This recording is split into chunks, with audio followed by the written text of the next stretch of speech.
ओम ह्रीं अरहं णमो णमो णाणगुरुणं णमो विद्यागुरुणं। मूकमाटी महाकाव्य खंड नंबर 3। आचार्य भगवंत महाकवि श्री विद्यासागर जी महर्षिराज के पवित्रतम हृदय की पवित्रतम भावनाओं से यह महाकाव्य लिखा गया और इस महाकाव्य का एक एक शब्द अपने आप में अलौकिक अतिशय है और हर एक पन्ने पर जीवन जीने का सूत्र दिया हुआ है। तृतीय खंड की ओर हम प्रवेश कर रहे हैं और तृतीय खंड का नाम गुरु महाराज देते हैं पुण्य का पालन पाप प्रक्षालन। अब यहाँ पुण्य क्या है और पाप क्या है, तो अच्छी तरह भगवान पूज्यपाद देव को हम याद करते हैं और भगवान पूज्यपाद देव कहते हैं पुनाति आत्मनि इति पुण्यम। जो आत्मा को पवित्र करता है उसका नाम पुण्य है। तो पाप क्या है? जो आत्मा को शुभ से बचाता है, शुभ में नहीं लगने देता है, उसका नाम पाप है। तो यह क्या है? यह पुण्य है। कैसा पुण्य है? जो आत्मा की रक्षा करता है, जो आत्मा को पवित्र करता है, उसका नाम पुण्य है। तो उस पुण्य का क्या करना है? उस पुण्य का पालन करना है और पाप का प्रक्षालन करना है, पापों की धुलाई सफाई छटाई करनी है। आइए देखते हैं घड़ा कहाँ तक पहुँच गया है। कुंभ मिट्टी का लौंदा कुंभ का आकार ले चुका है और उस पर जगह जगह बहुत सुंदर सुंदर चित्रों का कविताओं का अंकन किया गया। उसके पश्चात वह कुंभ धूप में सुखाया गया और अब अचानक से ही मानो बारिश का प्रवेश हो रहा है। वह वर्षा ऋतु अपना प्रताप दिखाने को बादलों को पहले भेजकर धमकी दे रही है कि ऐसा ऐसा घटित हो सकता है। तब क्या होगा वो हम आगे देखेंगे। पृष्ठ नंबर 189 189। आइए देखते। सबसे पहले शुरुआत ही जल की अज्ञानता से होती है। जल अर्थात पानी, और किस प्रकार वह अज्ञानता से भरकर कुछ गलत करने को आतुर हुआ है। अकाल में बादलों की बहुलता देख धरती का दिल भी दहल उठा। ऊपर वालों से नीचे वालों को क्या मिला? असंयमी संयमी को क्या दे सकता है? गुरु महाराज प्रश्न पूछ रहे हैं कि हे ऊपर वालों, तुमने हमें दिया क्या? अरे यहाँ देखो, घड़े सूखे रखे हुए हैं, मिट्टी की बूंदें पड़ते ही उनका अस्तित्व खतरे में आ जाएगा। जड़ बुद्धि का परिचय, धरती की सहनशीलता, चंद्रमा द्वारा घूस ले सागर का पक्ष धरना, भानु की अर्थात सूर्य की पृथ्वी के प्रति निष्ठा, सीप का निर्माण, धरती का हाथ, जल का छल स्वभाव, सागर में विष का भंडार क्यों, धरती की उदारता, वंश मुक्ता, नाग मुक्ता, सूकर मुक्ता, गज मुक्ता आदि का निर्माण, लेखनी द्वारा धन वृद्धि को धिक्कारना। ये सब विषय यहाँ पर हमको देखने को मिलेंगे। आइए देखते हैं। अब संयम के सामने, जब कभी धरा पर प्रलय हुआ, यह श्रेय जाता है केवल जल को। क्या? जब जब भी यहाँ प्रलय हुआ है तो इसका श्रेय किसको जाएगा? तो कहते हैं इसका श्रेय जाता है जल को। प्रलय क्या होता है? जो अच्छी तरह अपने में सबको समाहित कर ले उसे कहते हैं प्रलय। प्रकृष्ट रूपेण लयति, अर्थात उत्कृष्ट तरीके से जो अपने में सबको समाहित कर लेता है, सब कुछ नष्ट भ्रष्ट कर देता है, उसका नाम प्रलय है। तो जो आकाश में बादल छाए हुए हैं, वे बादलों से माहौल बहुत गड़बड़ हो गया है। क्या हो गया है? चारों तरफ बादलों के प्रभाव से माटी पर जो घड़े बनाकर रखे हुए हैं वे बड़े परेशान हैं। धरती को शीतलता का लोभ दे इसे लूटा है, इसलिए आज यह धरती धरा रह गई। ना ही वसुंधरा ना वसुधा रही, और वह जल रत्नाकर बना है, बहा बहा कर धरती के वैभव को ले गया है। गुरु महाराज का चिंतन हर क्षण अलौकिक है। हर व्यक्ति उनके चिंतन को समझ नहीं सकता। कितना सुंदर चिंतन है। देखो क्या हुआ, यहाँ तो आकाश में छाए हुए सघन बादलों को देख धरती के दिल की धड़कन बढ़ गई, मन भयभीत हुआ, ओंठ कांपने लगे, धैर्य कहीं खोसा गया, आकुलता दिखने लगी उसमें। इस समय भोगी की हो या योगी की, किसी की भी बुद्धि काम नहीं कर रही है। लगता है इस जोरदार बारिश से धरती का उपजाऊ शक्ति बह बह कर नष्ट हो जाएगी। कितनी सुंदर पंक्ति और चिंतन है। देखो आज तक धरती को लोभ देकर कि देखो तुम पर जो सूर्य की किरणों की उष्णता पड़ी है तो हम उस उष्णता को कम कर देंगे, ऐसा लोभ देकर वे बारिश धरती पर बरसती है। और होता क्या, इससे धरती का नुकसान होता। धरती की जो उर्वरक शक्ति है, रत्नों का खजाना है, वो बह बह कर सागर में चला जाता है। सो क्या होता है, धरती को शीतलता का लोभ दे इसे लूटा है, इसलिए आज यह धरती धरा रह गई, मात्र खाली स्थान रह गई। अपन कहते हैं ना वो धरा का धरा रह गया। और हुआ क्या, ना वसुंधरा ना वसुधा रही। वसु अर्थात होता था रत्न, वैभव, द्रव्य, और धा मतलब धारण करने वाली। तो वसुंधरा को वसु अर्थात रत्नों को, खजाने को, द्रव्य को धारण करने वाली वसुधा थी। सो अब वसु तो बह गया और मात्र धरा रह गई, और वह जल रत्नाकर बन गया। और समुद्र को लोग क्या कहने लगे, रत्नाकर कहने लगे, क्योंकि सारे धरती के रत्न बह बह कर उसमें जाकर समाहित हो गए, इसलिए उसका नाम रत्नाकर ऐसा प्रसिद्ध हो गया। इस समुद्र का पर्यायवाची है रत्नाकर। बहा बहा कर धरती के वैभव को ले गया। पर संपदा की ओर दृष्टि जाना अज्ञान को बताता है, और पर संपदा हरण कर संग्रह करना मोह मूर्छा का अतिरेक है।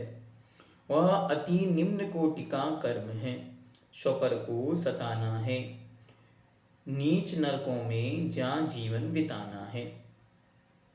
अब आप सबसे अच्छा गुरु महाराज का चिंतन और उपदेश क्या कह रहे हैं, सुनो। अच्छी तरह सुनने योग्य वस्तु है। क्या वस्तु है, तो कहते हैं पर संपदा की ओर दृष्टि जाना अज्ञान को बताता है। दूसरों की संपदा को देखकर क्या होता है, दूसरों की संपदा की ओर दृष्टि जाना ही एक प्रकार से अज्ञान है। और कैसा अज्ञान है, देखो पंक्ति लिखी,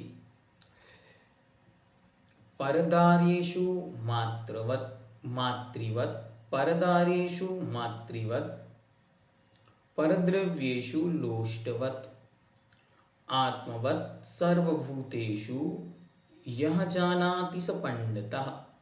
विद्वान पंडित ज्ञानी कौन है, जो दूसरे की स्त्री को माँ के समान जानता है, और दूसरे के धन को, रुपये को, पैसे को पत्थर के समान जानता है, कंकड़ पत्थर के समान जानता है और संपूर्ण जगत को स्वयं के आत्मा के समान जानता है, वह विद्वान है।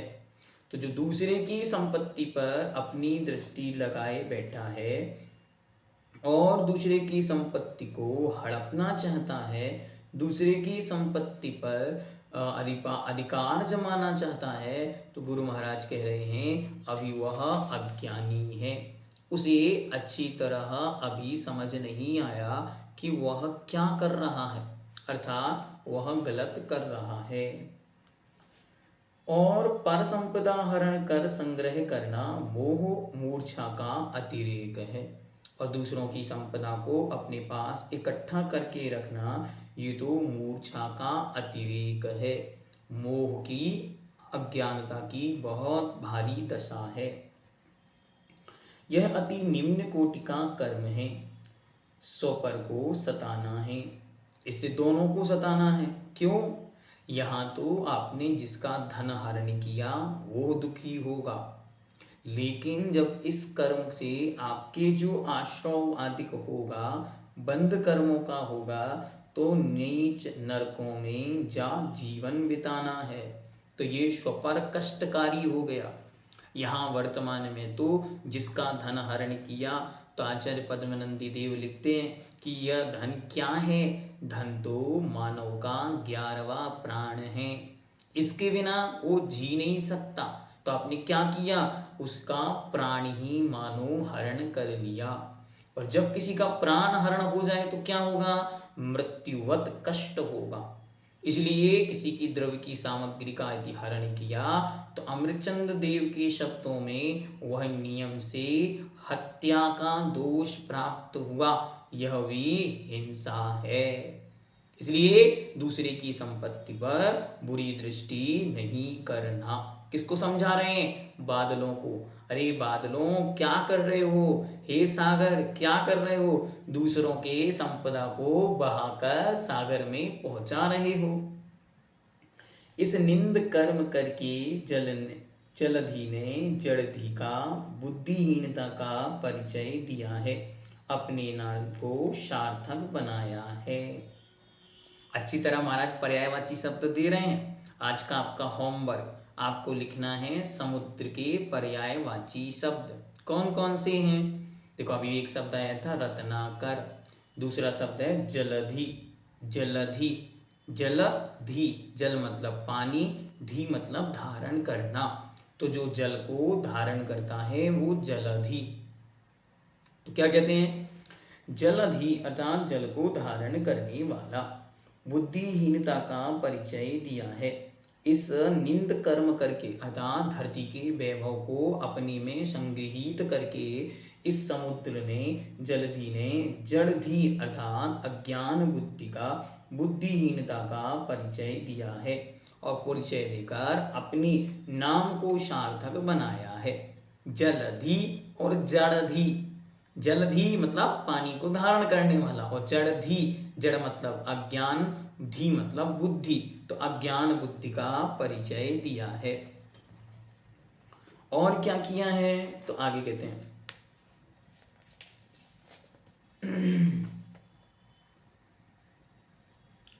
अपने साथ दुर्व्यवहार होने पर भी प्रतिकार नहीं करने का संकल्प लिया है धरती ने। इसलिए तो धरती सर्वम स्वहा कहलाती है, सर्वम सहा कहलाती है, सर्वम स्वहा नहीं। देखो उसने तो निंद कर्म किया, लेकिन आज तक कभी भी माटी ने, धरती ने निंद कर्म नहीं किया। वह तो सबके सब प्रकार के अत्याचारों को, अज्ञानताओं को सहन करती हुई चली आ रही है। जब से है तब से ही अपने ऊपर संपूर्ण प्रकार के जो भी कार्य हुए उन सबको सहन करती हुई चली जा रही। यह क्या है? यह श्रेष्ठतम एक प्रकार की सहन शक्ति है। इसलिए धरती का एक पर्यायवाची क्षमा भी है। तो क्षमा तो, और आचार्य महाराज कहते हैं उसका नाम है सर्वम सहा, सबको सहन करने वाली है। सर्वम स्वहा नहीं, सबको नष्ट करने वाली नहीं है। यह तो और सर्वम सहा होना ही सर्वस्व को पाना है। जीवन में संतों का पथ यही गाता है। सब कुछ सहन करना, सर्वम मतलब सब कुछ, सहा मतलब सहन करना, सब कुछ सहन करना सर्वस्व को पाना है। संतों का पथ यही है। संतों के द्वारा शांति का जो रास्ता बतलाया गया है बस यही है कि इसके माध्यम से जो कुछ भी विघ्न बाधा उपद्रव उपलब्ध हुआ है वह सब कुछ सहन करने योग्य है। जो उसे सहन करता है वही इस मार्ग में आगे बढ़ता है और सर्वस्व प्राप्त करता है, अन्यथा सर्वस्व प्राप्त नहीं हो सकता। 190 पृष्ठ, द्वितीय पैराग्राफ। न्याय पथ का पथिक बने सूर्य नारायण से यह अन्याय देखा नहीं गया, सहा नहीं गया और अपने मुख से किसी को कहा नहीं गया, फिर भी अकर्मण्य नहीं हुआ वह। बार बार प्रयास चलता रहा सूर्य का अन्याय पक्ष की विलय के लिए, न्याय पक्ष की विजय के लिए। और जब सूर्य नारायण ने देखा कि अरे बादलों ये तो अन्याय कर रहे हो, अरे तुम तो बड़ा कष्ट दे रहे हो, तो क्या करा, तो वह निरंतर न्याय पथ का पथिक वन सूर्य नारायण से वह अन्याय देखा नहीं गया और सहा नहीं गया और अपने मुख से किसी से कहा नहीं गया, ना सहन हो रहा है और ना ही कहा जा रहा है। कई बार आप लोग भी हमेशा कहते हैं ना, क्या कहते हैं कि कुछ कुछ बातें ऐसी हैं ना तो कही जा रही हैं और ना ही सही जा रही हैं, तो वही स्थिति उसकी है। फिर भी अकर्मण्य नहीं हुआ वह, बार बार प्रयास चलता रहा सूर्य का, और सूर्य बीच में बादलों के प्रवेश कर कर उदय होने को आतुर है कि ये बादल किसी तरह से टल जाएं। अन्याय पक्ष के विलय के लिए, न्याय पक्ष की विजय के लिए वह अपना लक्ष्य यही रखे रहा कि कैसे भी हो, कुछ भी हो, अच्छा हो। यह जो इनका प्रयास है यह गलत है, इसलिए यह पूर्ण ना हो। फिर आगे क्या कहते हैं देखते हैं। माँ धरती सब अन्याय को समता से सहन कर रही है, किंतु न्याय पथ पर चलने वाले सूर्य से यह अन्याय देखा नहीं गया। उसने किसी से इसकी चर्चा भी नहीं की, किंतु वह निरंतर प्रयास करता रहा कि अन्याय का पक्ष नष्ट हो और न्याय पक्ष की जीत हो। हमेशा जो न्याय पथ के कामी हो, न्याय प्रिय हो, वे ना तो अन्याय करते हैं और ना ही अन्याय को सहते हैं, अपितु अन्याय का निरंतर ही वे प्रतिकार करते हैं। तो क्या करता है वह सूर्य, लो प्रखर प्रखरतर अपनी किरणों से जलधि के जल को जला जलाकर सुखाया, चुराकर भीतर रखा हुआ अपार धन वैभव दिख गया। सुरों सुराधिपों को इस पर भी शुभाव तो देखो, जला हुआ जल वाष्प में ढला, जलद बना, जल बरसता रहा और अपने दोष छद्म छुपाता रहा, जलधि को बार बार भर भर कर। पूरी प्रोसेस समझा रहे हैं। क्या होता है, सारा वैभव कहाँ है, समुद्र के अंदर है। सूर्य को गुस्सा आई, अरे तुम क्या करते हो, तो उसने बड़ी तेजी से अपनी किरणों से समुद्र के जल को सुखाना शुरू कर दिया कि इसके अंदर का जो खजाना है वो दिखने लग जाए, और यहाँ वो सूखता है और ऊपर वाष्प बनकर वापस बादल फिर वहां से फिर बरसता है, तो उसका क्रम इसी रूप में चलता चला जाता है। तो क्या कहते हैं, इसलिए उसने अपनी तेज किरणों, प्रखर जो उत्कृष्ट रूप से हैं, इसे प्रखर प्रखरता और तेज तेजस्वी अपनी किरणों से जलधि के जल को जला जलाकर सुखाया, समुद्र के जल को सुखा दिया और उसके भीतर छुपे अपार धन वैभव को देव और इंद्रों को दिखा दिया। चुरा चुरा कर भीतर रखा हुआ अपार धन वैभव दिख गया सुरों सुराधिपों को। सुर मतलब देव और सुर अधिपति, अधिप मतलब होता है अधिपति, स्वामी, तो सुरों के स्वामी कौन, इंद्र। तो देवों और इंद्रों को उस सारा समुद्र का वैभव दिखा दिया कि देखो इसके पास कितनी संपदा है। इस पर भी तो स्वभाव तो देखो, जला हुआ जल वाष्प में ढल, जलद बन, जलद बना, जल बरसाता रहा और अपने दोष छद में छुपाता रहा, जलधि को बार बार भर भर। और जैसे ही पानी को पता चला कि ये क्या कर रहा है, ये हमें सुखाकर वापस समुद्र को खाली कर रहा है, तो वे समुद्र को भरने के लिए फिर ऊपर गए। क्या किया, इस पर भी स्वभाव तो देखो, जला हुआ जल बाष्प अर्थात जो ऊपर जाकर ढला और ऊपर जाके जलद बना अर्थात बादल बन गया, भाप बना, भाप से बादल बना और बनकर जल बरसता रहा और अपने दोष छद्म अर्थात छिद्रों को छुपाता रहा, अपने गुनाहों को ढकता रहा, जलधि को बार बार भर भर कर। अपनी चोरी किसी के सामने प्रकट ना हो जाए इसलिए वो फिर से बरस कर समुद्र को फिर लेवल तक ला देता है, जिससे कि कोई उसका खजाना देख ना पाए कि उसने कितनी चोरी कर कर कितना द्रव्य इकट्ठा कर लिया है। कई बार भानु को घूस देने का प्रयास किया गया पर न्याय मार्ग से विचलित नहीं हुआ वह, परंतु इस विषय में चंद्रमा विचलित हुआ और उसने जल तत्व का पक्ष लिया। लक्ष्य से च्युत हो भरपूर घूस ले लिया, तभी तो चंद्र संपदा का स्वामी भी आज सुधाकर बन गया चंद्रमा।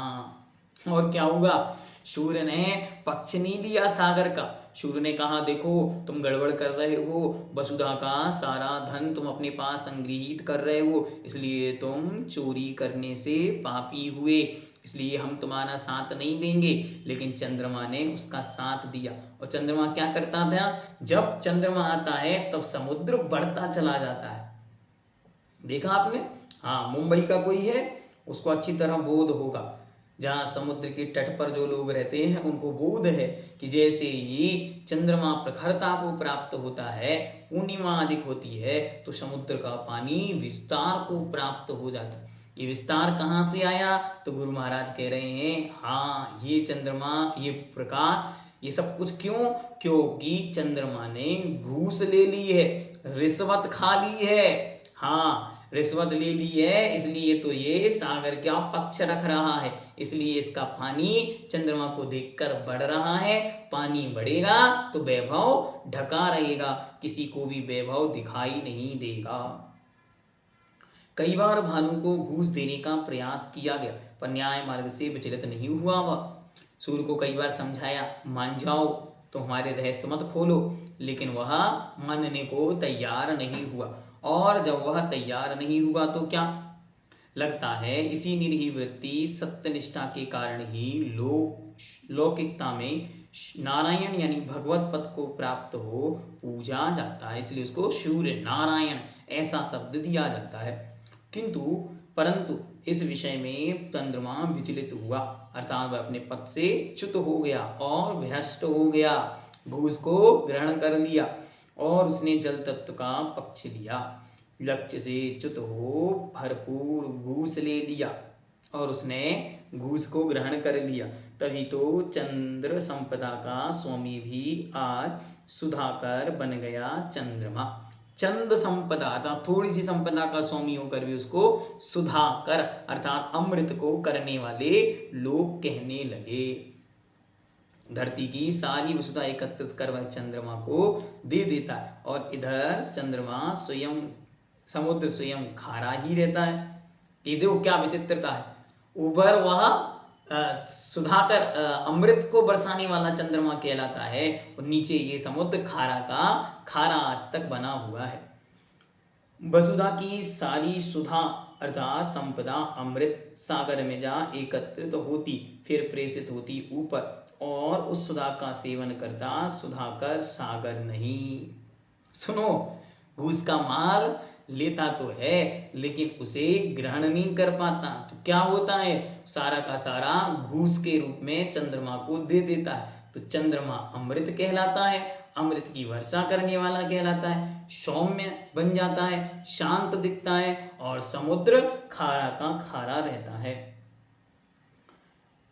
सागर अर्थात समुद्र के भाग्य में क्षार ही लिखा है, यह पदोचित कार्य नहीं हुआ, मेरे लिए सर्वथा अनुचित है, यूं सोचकर चंद्रमा को लज्जा सी आती है।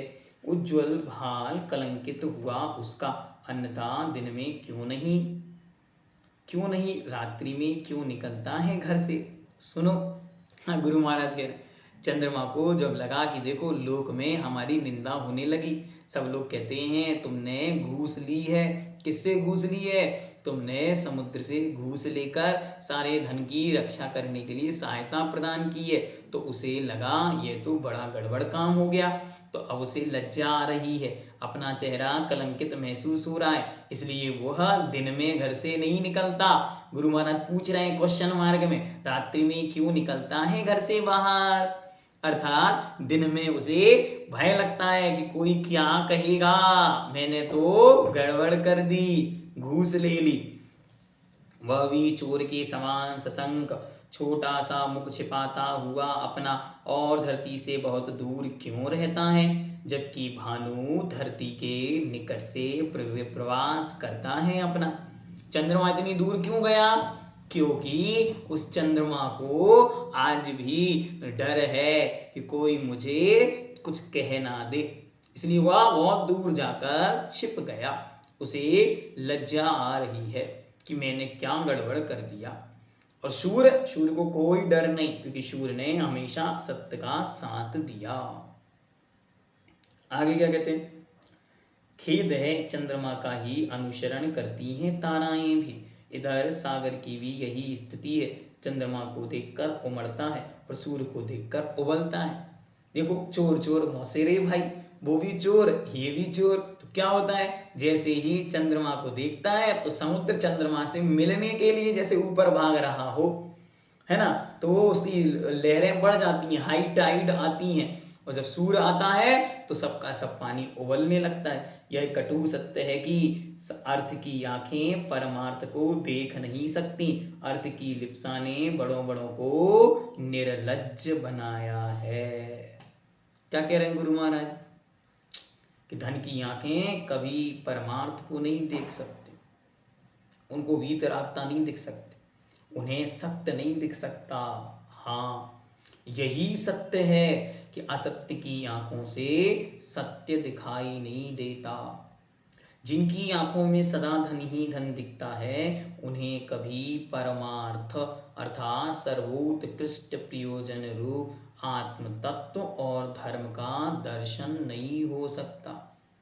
धन की इच्छा ने बड़े बड़े धनकों बुद्धिमानों को भी लज्जाहीन बना दिया है।